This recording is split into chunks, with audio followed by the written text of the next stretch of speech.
What you're about to hear costs American companies $500 billion a year, not because that employee had a bad idea, but because they were too afraid to share a good one. Today, we're talking about the leadership skill that separates thriving teams from dying ones.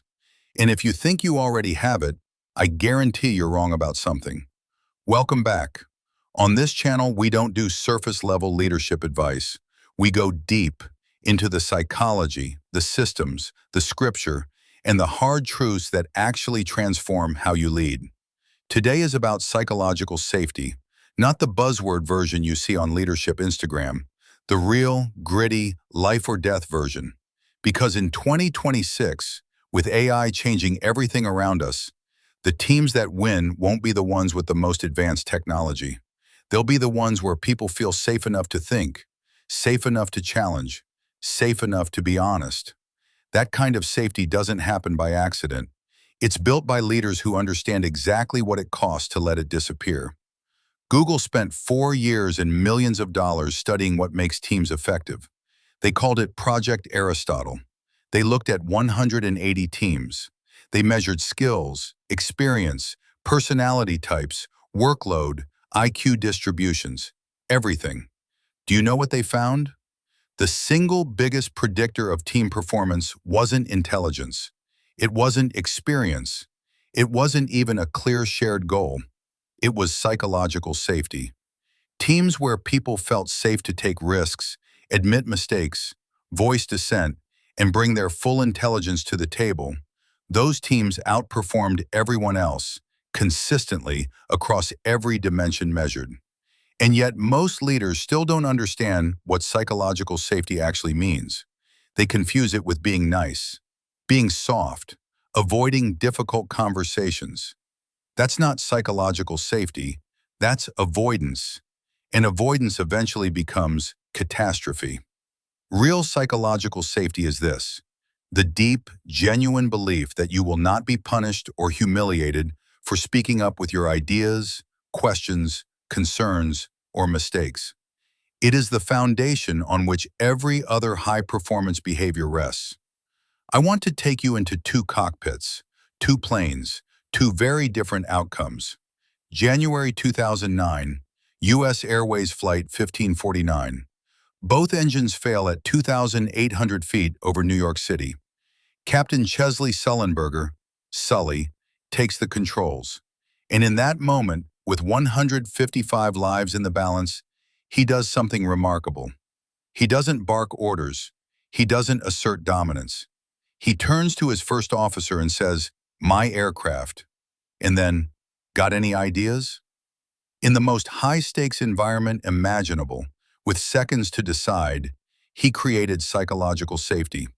He made it unmistakably clear: this is a team problem. Your input is not just welcome, it is needed. They debated options. They evaluated together.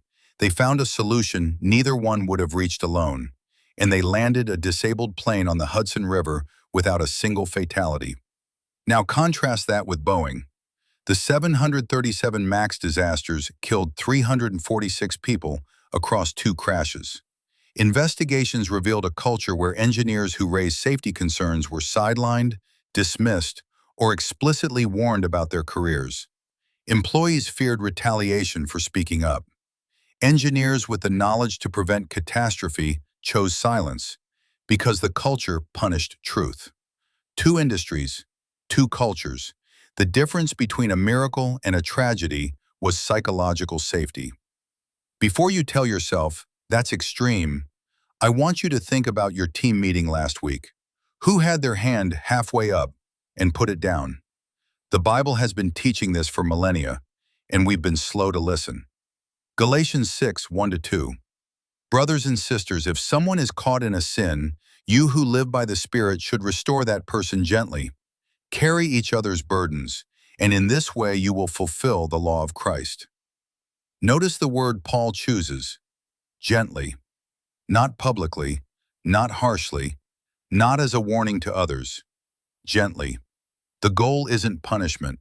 The goal is restoration. That is psychological safety in its spiritual form.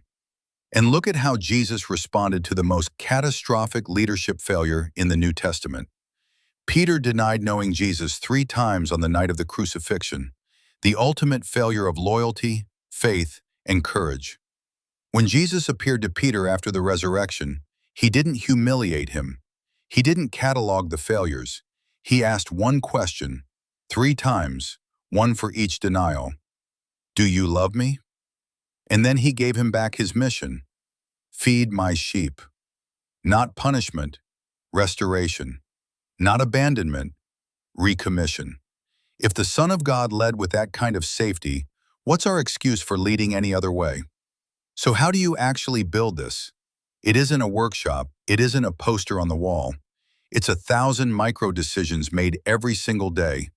When someone admits a mistake, do you respond with curiosity or criticism? When someone challenges your idea in a meeting, do you defend yourself or genuinely discuss their perspective? When a project fails, do you look for someone to blame or something to learn? When you genuinely don't know something, do you pretend or admit it and invite input? Every one of those moments is either a deposit into or a withdrawal from your team's psychological safety account. It takes dozens of consistent deposits to build deep trust, and one harsh public withdrawal can bankrupt the entire account in an instant. You set the tone, full stop. If you cannot handle being wrong, your team will stop telling you when you are. If you punish failure, you'll receive compliance instead of creativity. If you need to be the smartest person in the room, you will guarantee that you are, because everyone else will simply stop thinking out loud around you. Here's why this matters more urgently than ever in 2026. AI is automating routine, predictable work faster than most organizations can adapt. What remains, what is irreplaceable, is creative problem solving, ethical judgment, strategic thinking, and the human courage to challenge conventional assumptions. Every one of those capabilities only emerges in environments where people feel genuinely safe to experiment, to be wrong, to iterate, and to surface uncomfortable truths. The companies that invest in psychological safety as infrastructure, as a genuine competitive advantage, will unlock the kind of human potential that no model can replicate. The future of human work is not efficiency, it's creative courage. And you, as a leader, decide whether that courage is possible in your organization. Brené Brown said, "Vulnerability is not winning or losing. It's having the courage to show up when you can't control the outcome." That is exactly what you are asking your team to do every day. Your job as a leader is to make that courage possible, to create the conditions where showing up is rewarded, not punished. Your action step for this week: have one conversation, just one, where you model vulnerability first. Admit a mistake. Ask for feedback on a decision you already made. Say the words, "I don't know, what do you think?" And then be genuinely quiet while someone else answers. Watch what happens in the room.